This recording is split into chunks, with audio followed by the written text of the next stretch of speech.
Hello everyone, I'm Hurmas Khoshravi from Intel and I'll be talking about the distributed control plane architecture to support millisecond routing convergence. This is joint research between Intel and IP Infusion, and I'm glad that Mr. Ishihiro from IP Infusion was able to join us today. The agenda for the talk is as follows. I'll be briefly going through the motivation for millisecond routing convergence, talk about some of the possible solutions. Next, I'll briefly introduce the distributed control plane or the DCP architecture. We'll look at an example of distributed OSPF using this architecture, and finally, I'll present the summary. Motivation for sub-second convergence. There have been a couple of talks on this in the past at NANOG. Below are two references to previous talks. Some of the important motivating factors which have been outlined before are as follows. One is faster link speeds. As you start going from megabits per second to gigabits per second on the link, even a small delay in detection of faults can lead to a lot of loss of data. The other important factor is network reliability. As the internet is being used for mission critical applications such as video streaming for medical applications, reliability is becoming more important. There are other mechanisms such as layer 2 protection schemes such as SONET which can be used. However, these are not as cost effective as IP routing. Some of the difficulties in achieving sub-second convergence. Here are two experiments that we conducted at Intel using MOI OSPF code. The first experiment shows the CPU utilization for the control plane CPU with running MOI OSPF over a period of time. There are two graphs. The one in blue is with normal OSPF hello intervals of 10 seconds. The purple graph is with OSPF hello interval reduced to 1 second. Note that it's still not in milliseconds. What you see that there's a 30% increase in the CPU utilization over here. The second graph shows the SPF or the shortest path calculation complexity. Normally Dijkstra's algorithm is used for this, and as is seen from the graph and even from previous results, the complexity of this algorithm can be exponential, especially for full mesh networks, which is the dotted line that you see. Some of the possible solutions for sub-second convergence. One is to use non-IP based fast convergence protocols such as MPLS fast readout or fast failure recovery. The second, of course, is to enable sub-second IP convergence. In order to do this, you need to reduce the hello or the refresh timers in the routing protocols. Another thing which has been proposed in the past is to change existing algorithms such as the Dijkstra's algorithms to use more efficient algorithms to perform SPF calculation. The approach that I'm going to talk about today is to distribute functionality of the routing protocol to the different elements in the different processing elements in the network elements so as to address this issue. So what is the DCP architecture? It is a generic architecture which enables a seamless distribution of control protocol functionality across different processing elements in the system.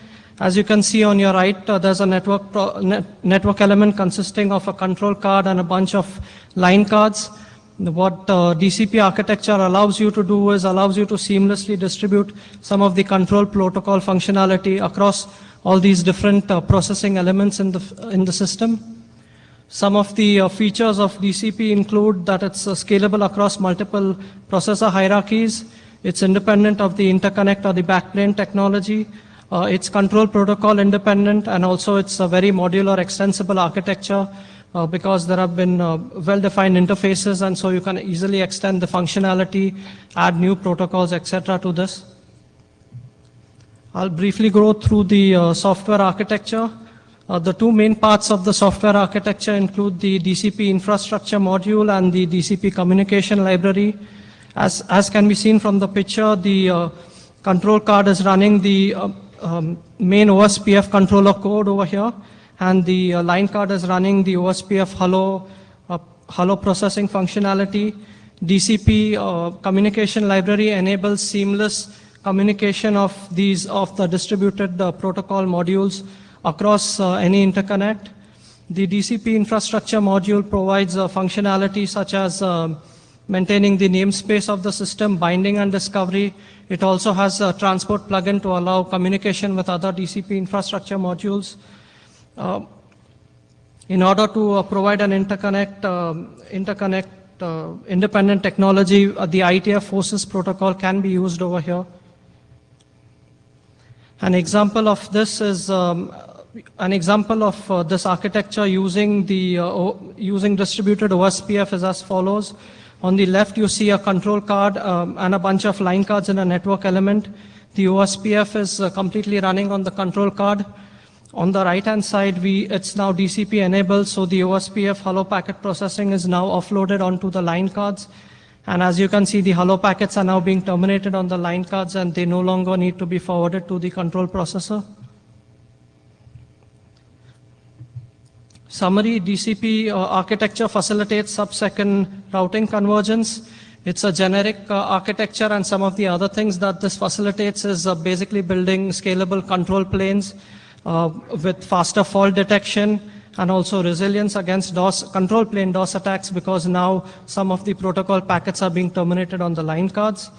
Now, this is collaborative research between IP Infusion and Intel and consists of both a software and a hardware architecture.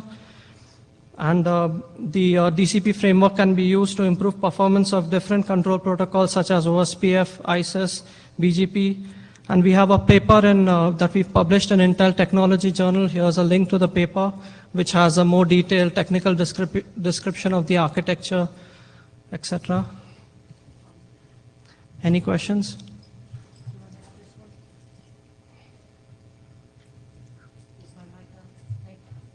Thank you. Thank you very much. Do you have equations that match some of the equations from earlier NANOGs on the OSPF and the calculation, some from Scott Protensky or from some of the Cisco guys on their fast SPF? No, I don't have at the moment. Ishi, do you want to?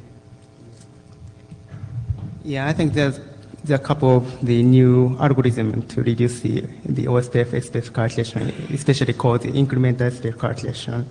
Yes, no, I was more asking about if you have equations to describe your control architecture. Oh yeah, our point is that even in case even the incremental SPF calculation still rely upon the fast link failure. So I think this technology has good fit to any kind of the SPF calculation algorithm. So okay, yeah. I was asking about the interprocess communication. Interprocess communication. Yes. Oh yeah, it's still problem, but I think that today's the failure detection order is something like a second kind of things. So if we can detect the link failure in the sub-second, and the IPC is still, it doesn't take 1 second. So you still have a problem with interprocess communication? That should be fine. Yeah. Okay, thank you. We're going to pick up with the next one. Thank you very much.